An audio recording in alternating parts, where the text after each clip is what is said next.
Operation black flag എന്ന പേരിൽ Israel സൈന്യം തിങ്കളാഴ്ച പുലർച്ചെ നടത്തിയ യമൻ ആക്രമണത്തിൽ തിരിച്ചടിച്ചിരിക്കുകയാണ് ഹൂത്തികൾ. യുദ്ധവിമാനങ്ങൾ അയച്ചായിരുന്നു യമനിലെ അൽ ഹുദൈദ ഉൾപ്പെടെയുള്ള തുറമുഖങ്ങളും പവർ സ്റ്റേഷനും ലക്ഷ്യമിട്ട് ഇസ്രായേൽ ആക്രമണം നടത്തിയത്. എന്നാൽ മിസൈൽ പ്രതിരോധ സംവിധാനങ്ങൾ ഉപയോഗിച്ച് ഇതിൽ ഭൂരിഭാഗവും തകർത്തെന്നാണ് ഹൂത്തികൾ അറിയിച്ചത്.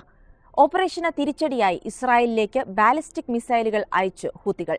ടെലവീവിലെ ബെൻഗുരിയോൺ വിമാനത്താവളം ഹൈപ്പർസോണിക് മിസൈൽ ഉപയോഗിച്ചും ആക്രമിച്ചതായി റിപ്പോർട്ടുകൾ വരുന്നുണ്ട്. വാർത്ത വിശദമായി പരിശോധിക്കാം. സ്വാഗതം ഇൻഡെപ്തിലേക്ക്.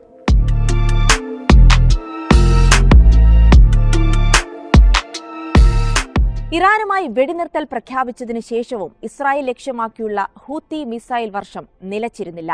ദിവസവും വിവിധ ഇസ്രായേൽ നഗരങ്ങൾ ലക്ഷ്യമാക്കി മിസൈലുകളും ഡ്രോണുകളും എത്തുന്നുണ്ട്.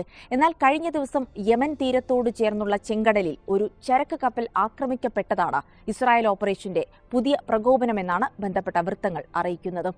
ഞായറാഴ്ചയായിരുന്നു ലൈബീരിയൻ പതാക വഹിക്കുന്ന ഗ്രീക്ക് കപ്പൽ മാജിക് സീസിനെ ഏതാനും ബോട്ടുകൾ ചേർന്ന് ആക്രമിച്ചത്. 7ഓളം ചെറുബോട്ടുകളും ഡ്രോൺ ബോട്ടുകളിലും എത്തിയ സംഘങ്ങൾ കപ്പൽ വളയുകയായിരുന്നു. തുടർന്ന് ഗ്രനേഡുകൾ ഉപയോഗിച്ച് കപ്പൽ ആക്രമിക്കുകയും കപ്പലിന് തീ പിടിപ്പിക്കുകയും ചെയ്തു. പിന്നാലെ ജീവനക്കാർ കപ്പൽ ഉപേക്ഷിച്ച് രക്ഷപ്പെട്ടതായാണ് വിവരം. ആക്രമണത്തിന്റെ ഉത്തരവാദിത്തം ഹൂത്തികൾ ഏറ്റെടുത്തിട്ടില്ലെങ്കിൽ യമൻ വിമത സംഘം തന്നെയാണ് സംഭവത്തിന് പിന്നിലെന്നാണ് ഇസ്രായേൽ ആരോപണം.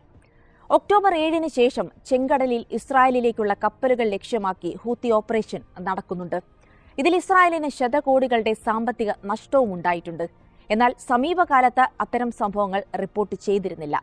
ഹൂത്തികൾ വീണ്ടും ചെങ്കടൽ ആക്രമണം കടുപ്പിക്കുകയാണെന്ന വിലയിരുത്തലിലാണ് തിങ്കളാഴ്ച പുലർച്ചെ യമൻ ലക്ഷ്യമാക്കി വനാക്രമണം ആരംഭിക്കുന്നത്.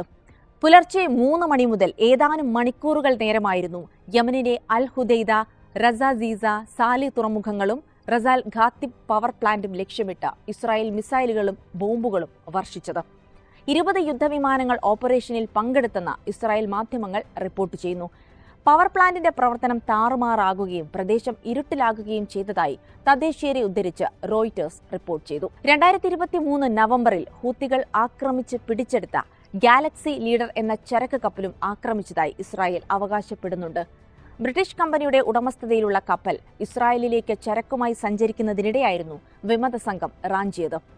ഇപ്പോൾ ഹൂത്തികളുടെ ചെങ്കടൽ ഓപ്പറേഷൻ കേന്ദ്രമായി പ്രവർത്തിക്കുന്നത് ഈ കപ്പലാണെന്ന് IDF വൃത്തങ്ങൾ ആരോപിക്കുന്നു. സമുദ്രത്തിലൂടെയുള്ള അന്താരാഷ്ട്ര ചരക്ക് ഗതാഗതം നിരീക്ഷിക്കാനായി കപ്പലിൽ റഡാർ സംവിധാനങ്ങളും സ്ഥാപിച്ചിട്ടുണ്ടെന്ന് അവർ പറയുന്നു.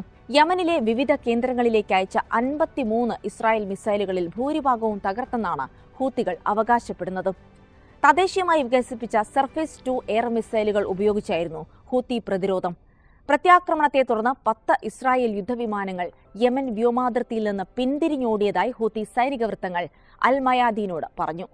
മറ്റ് മേഖലകളിലെ ആക്രമണ നീക്കം ഉപേക്ഷിച്ചാണ് ഇസ്രായേൽ ജെറ്റുകൾ മടങ്ങിയതെന്നും റിപ്പോർട്ടിൽ പറയുന്നു. യമന് നേരെയുള്ള സയനിസ്റ്റ് കടന്നാക്രമണം ശക്തമായി ചെറുത്തതായി ഹൂത്തി സൈനിക വക്താവ് ബ്രിഗേഡിയർ ജനറൽ യഹ്യ സാരിയും അറിയിച്ചു. ഇസ്രായേൽ ആക്രമണങ്ങൾ ശക്തമായി പ്രതിരോധിക്കാൻ തങ്ങളുടെ എയർ ഡിഫൻസ് സജ്ജമാണെന്നും സാരി അവകാശപ്പെട്ടു. ഗസയിലെ ആക്രമണം അവസാനിപ്പിക്കും വരെ ഫലസ്തീനുള്ള പിന്തുണ തുടരുമെന്നും അദ്ദേഹം ആവർത്തിച്ചിട്ടുണ്ട്.